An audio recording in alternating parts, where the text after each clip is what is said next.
is the reason that we actually ask career federal prosecutors to take the lead on these kinds of matters.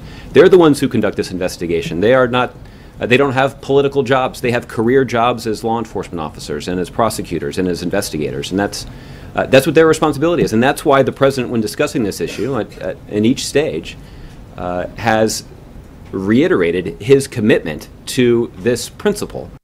All right, that's Josh Earnest trying to talk his way out of or trying to defend Barack Obama today. Barack Obama endorsing Hillary Clinton, saying she's the best qualified candidate ever, at the same time that Barack Obama's Justice Department and FBI are investigating Hillary for possibly spilling classified secrets and breaking the law.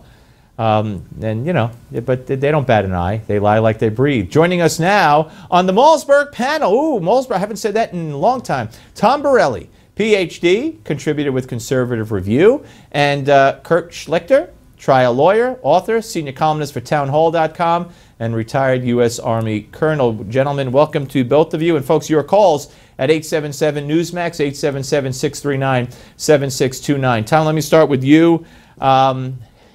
I mean, you know, and the media couldn't care less because they won't say Hillary is under FBI investigation. But for the chief law enforcement officer of the country to prejudge and call her the most qualified candidate ever when it's possible the FBI could find out she broke the law on national security is mind-blowing.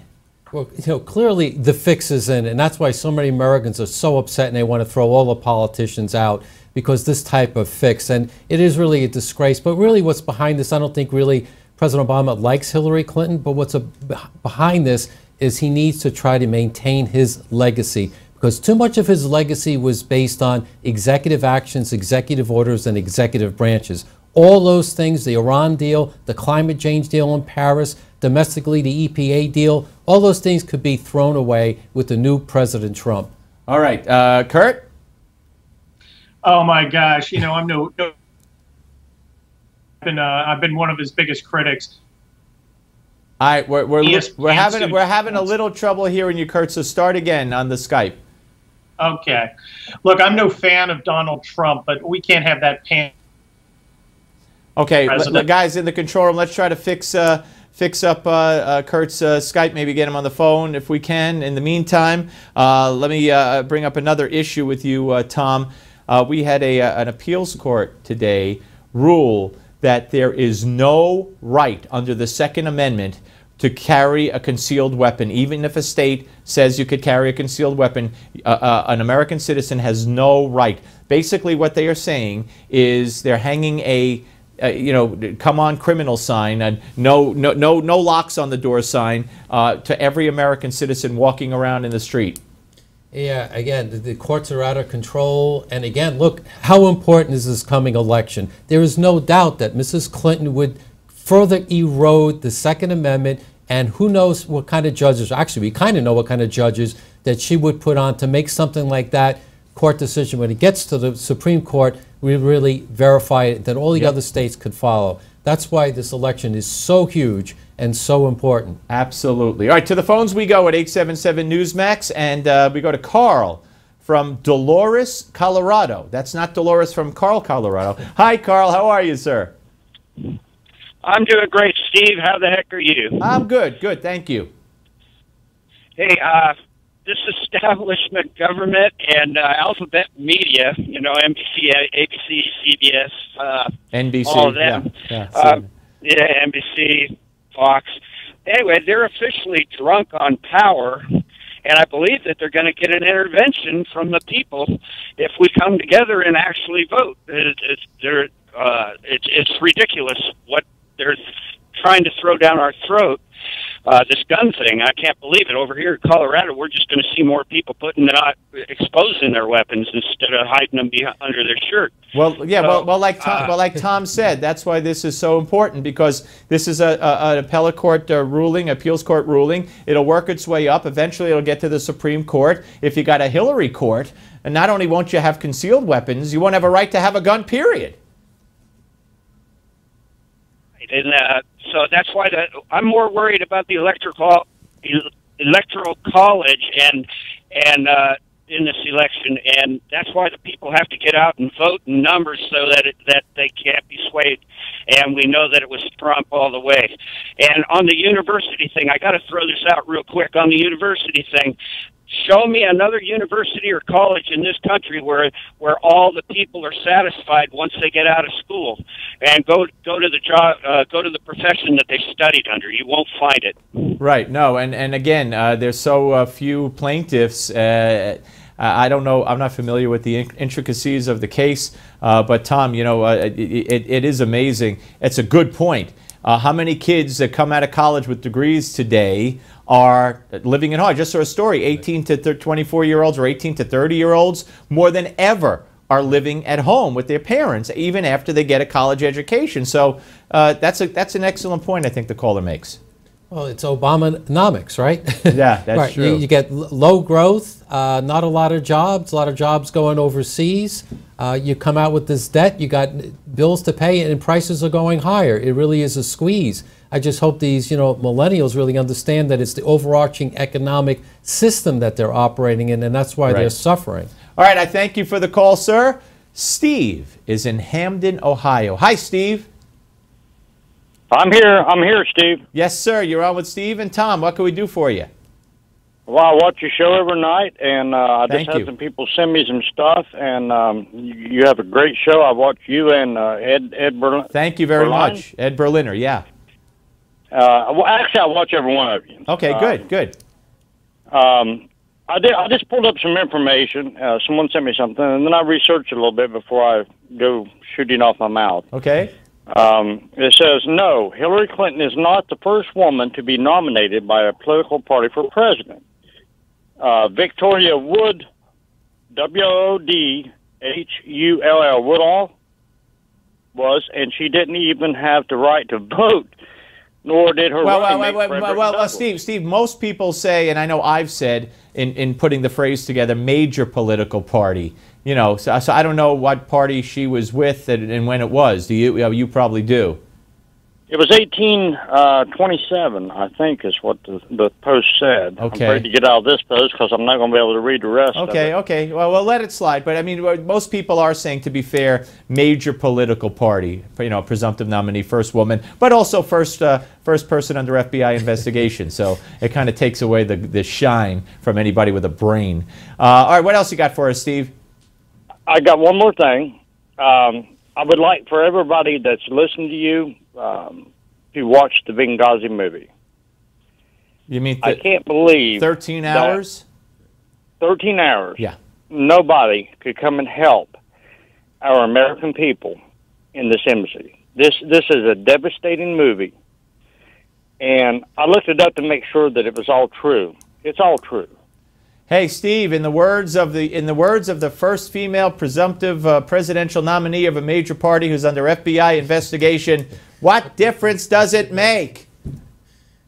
I hope she gets indicted. Yeah, well, and I hope that Trump goes all the way to change and make America great again. Steve, thank you for calling and for listening and watching, and please do it again, sir. Next, we go to Thomas from Farmington Hills, Michigan. Hi, Thomas. Hi, Steve. It's an honor to be on with you. Thank you, sir. Thanks. You mentioned tonight about Bernie Sanders and, how he seems to have given up. I think one of two things happened, Steve. Either he was being nice and dancing around things like the email scandal because he didn't want to cut off his opportunity to be VP, or it was pre-planned all along for him to eventually be VP. Just like it was perhaps pre-planned for Hillary to be president after Barack, per the revelation that Alex Jones made about the secret meeting they had during the 2008 elections. Well, first of all, and let me ask Dr. Tom Borelli. Tom, I don't, both Toms, but Tom here, I don't think it's going to be Bernie Sanders as her VP. No, I don't think so either. Although he has the energy of the younger left-wing crew, I don't think he's a little bit too old. I don't think he has the real impact to go that far. I think Elizabeth Warren or maybe Cory Booker. That'd be my guess at this point. Elizabeth Warren, Thomas, as we speak, is trashing the heck out of Donald Trump, and she's opening herself up and Hillary up for a lot. Donald really has to hone in, focus, and go after Hillary now on every single thing she's been accused of, every grand jury testimony she has given, every accusation from women who have to come forward and be at the campaign rallies and say, this is what Hillary said about me and what Hillary did to me and how she ruined my life. He's got to get them all together, and I just hope he's organized enough to do it. All right, folks, we are coming back. Kurt Schlichter will join us. I understand we've worked out the technical difficulties. He'll be back along with Dr. Tom Borelli. And your calls, plus, give me 5. How do we fit everything in? Don't go away.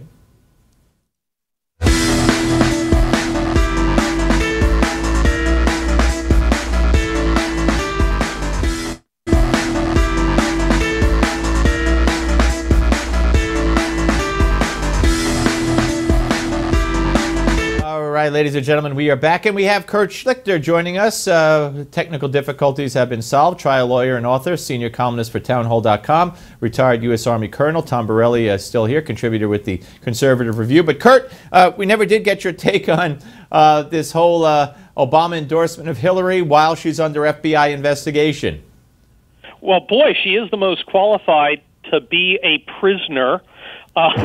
You know, after holding a top-secret clearance and not giving out any of the information that I was entrusted with, I kind of understand this stuff. Being a lawyer helps, too. And if, like 5% of what she supposedly did that's been reported in the newspapers was actually done, she'd be in federal prison right now if she was anyone else. So to have the president come up and say the most qualified candidate is someone who is manifestly a criminal, bit disconcerting. Just a bit disconcerting. Yeah, absolutely. All right, let's get to the phones, gentlemen, and say hello to Robert from Fresno, California. Hi, Robert. Hello, how are you doing? Good. What can we do for you tonight, sir? Well, I voted for Trump. Okay. There's three good reasons for not voting for Hillary. Okay, reason number one. First was when Bill was in office, and then that Monica Lewinsky thing, I didn't do it. And then Bill and Hillary sat there on TV and said it was the left and the right, making conspiracy theory. Right. Lying to us is not a good idea. Okay. Number two. The second one is when the terrorists that took down the World Trade Center the second time, the second hit, they came in 1999, and who was president of the United States? Bill Clinton. You know, the Clintons. Well, Bill Clinton turned down a chance to kill Osama bin Laden because he said he might have killed a few civilians in the process, and then we'd be no better than them. He also turned down taking Osama bin Laden from Sudan because he said we had no indictment on him. What are we going to charge him with? So that's why I blame Bill Clinton over George Bush. But go ahead. Yeah. Number three. And the third reason was Benghazi on 9/11. 2011. I mean, hello, that's already a date that they should have known something was going to happen, and she was the head of the State Department. Yep. Robert, thank you for weighing in, sir. Appreciate it. Let's try to squeeze one more in for Kurt and Tom and myself. Joe from Warner Springs, California. Hi, Joe. Hey, Steve, I like your show. I really love it, and I've been watching you for about 6 months, and I really love you. Hey, listen. Thank you, and I want to thank you. I understand you served our country, and you're a disabled vet. God bless you. Thank you, sir. Well, thank you. I also serve with the Israelis also. But, listen, I'm a disabled veteran. I go to Loma Linda VA Hospital in Loma Linda, California, and the big joke there is, call your congressman. They laugh at me when I ask them for help, and I'm 100% service-connected. You know, the Israelis take very good care of their soldiers. In fact, when I was in Lebanon serving, I worked with Major Haddad, who was the commander of Lebanon back in the 70s and 80s.